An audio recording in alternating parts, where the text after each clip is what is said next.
Although it is not election season, that does not seem to be stopping Democrats from personally attacking their political opponents.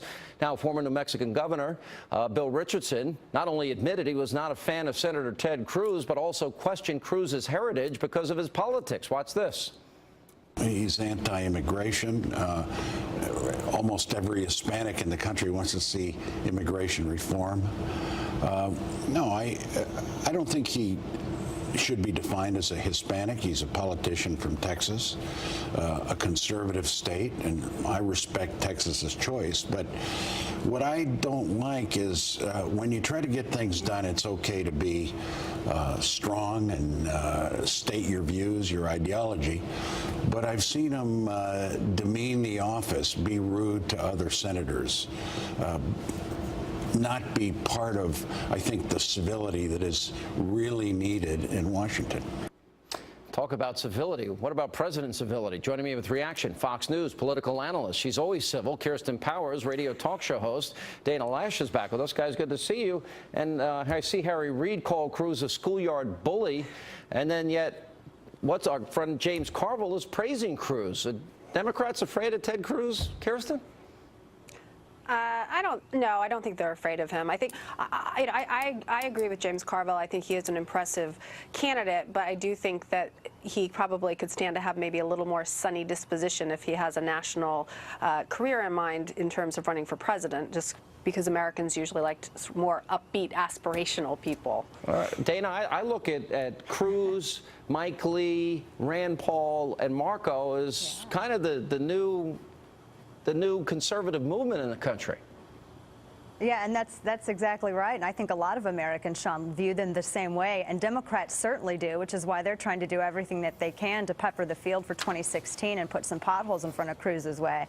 And Cruz, you know, I think he's very inspirational. I think he has a fantastic story. He has a great background, and his story really resonates with a lot of Americans, which is why so many Americans really identify with Ted Cruz, and so many recognize him. I mean, here's this guy's a newbie, he's a freshman, and already he's a superstar in the movement. So I don't know, Bill Richardson, his criticism would mean something, Sean, if he hadn't already spent quite a long time doing the exact same thing he's condemning now. He did it to Clarence Thomas. He's done it to a number of people. He plays with identity politics. His message is, yeah, you can't be Hispanic unless you're a Democrat Hispanic. All right, let me go. Terry McAuliffe, good friend of the Clintons, is running for governor in the Commonwealth of Virginia against Ken Cuccinelli, the attorney general there. A devastating, I mean brutal RNC ad that I frankly like. Let's run it. We got there a little afternoon and spent the whole afternoon in her room. I was trying hard not to appear restless, but I'm not one to sit still for long, and soon I was going stir crazy, which drove Dorothy nuts. "Isn't there something you need to do?" she finally said. I told her that the Washington Post was having a party that evening for Lloyd Grove, who wrote the Reliable Source column. I went flying out the door and drove to the party. I made the rounds at the party and ran into Marjorie Williams, who was writing a story on me for Vanity Fair magazine. She was shocked. "Isn't Dorothy having a baby today?" she asked. Marjorie just couldn't understand how I could have left Dorothy alone. Dorothy was starting to well up in the back seat. She was having trouble understanding how I could be taking my wife and newborn baby to a fundraiser on our way home from the hospital. We got to the dinner, and by then Dorothy was in tears. And I left her with Justin and went inside. I felt bad for Dorothy, but it was $1 million for the Democratic Party.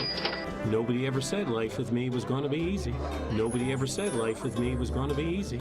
Nobody ever said life with me was going to be easy. That was just awesome. I mean, that was one of the funniest ads I think I've ever seen, and it's devastating. He wrote it.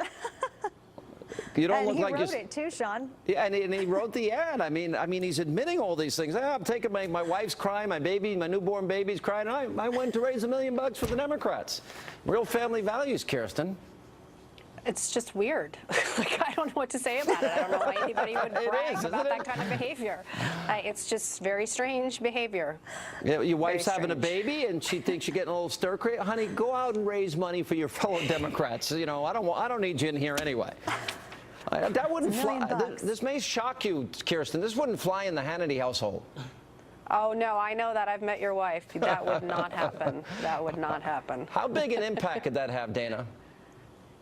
Oh, I think it's going to have a pretty big impact, at least for voters, because he's never held statewide office. They're still getting used to his name, so that's who he is. Maybe he could sue them for libel like he did the Franklin Center if he doesn't like it.